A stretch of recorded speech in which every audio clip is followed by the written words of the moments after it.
All right, let's talk about something we've all wondered about. You hear it all the time. Don't eat late at night, you'll gain weight. But is that actually true, or is it just one of those things people say? What does the science really have to say about it? Well, we're going to dive in and get some clear answers today.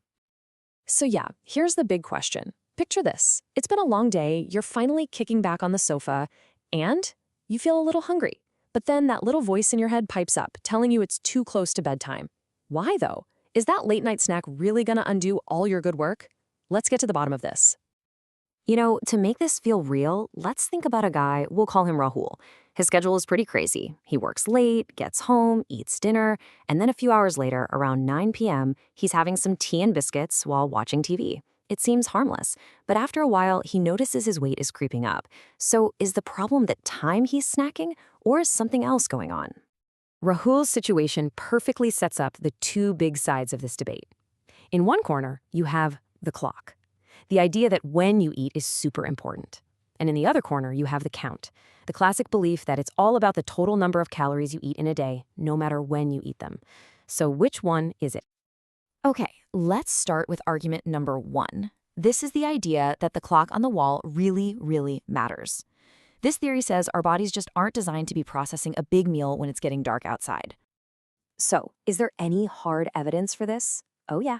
A really interesting Harvard study from 2022 looked at this directly.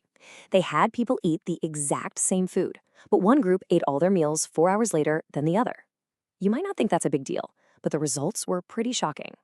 So here's what was happening inside the bodies of the people who ate later.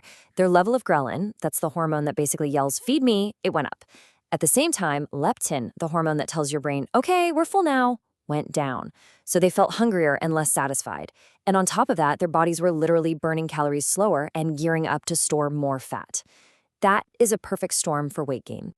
Okay, so why does this even happen? It all comes down to our circadian rhythm. Just think of it like your body's own internal 24/7 manager. It's running the show in the background, telling you when to be sleepy, when to be alert, and when your metabolism should be fired up.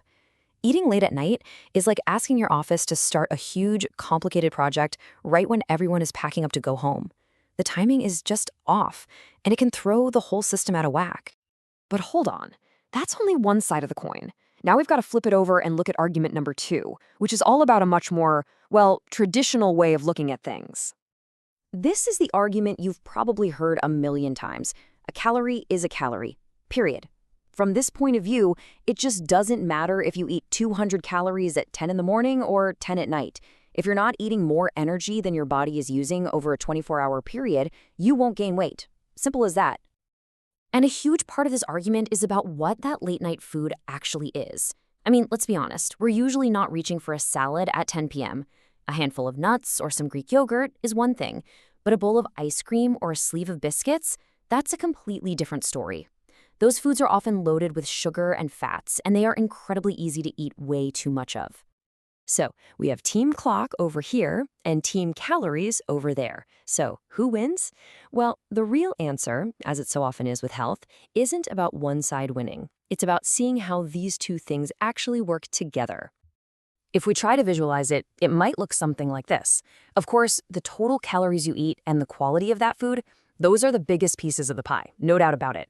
But look, meal timing is still a really important slice, and so is your sleep quality, by the way. The key is that they all affect each other. So here it is, the final verdict. Timing matters. Why? Because eating late can throw your hormones and metabolism out of sync, and when that happens, it makes you feel hungrier and less satisfied, which makes it way easier to eat too many calories. So you see, the clock directly affects the count. They're connected. Okay, that's a lot of science, but what do you actually do with all of this? How do we turn this into something useful? Let's get really practical with a few simple tips you can literally start using tonight. First thing, try to create a little buffer zone. Aim to finish eating about 2 to 3 hours before you hit the sack. That gives your body time to digest. Second, if you are truly, genuinely hungry late at night, then choose wisely. Go for something light and nutritious, not a sugar bomb. And third, and this one is huge, protect your sleep. When you're sleep deprived, your hunger hormones go haywire, which just makes you want to snack more. It's a vicious cycle. So, when all is said and done, it's not just about what's on your plate. It's about making sure your plate and your body's internal clock are working together, not fighting each other. And that really just leaves one question for you to think about. Right now, are your clock and your plate in sync?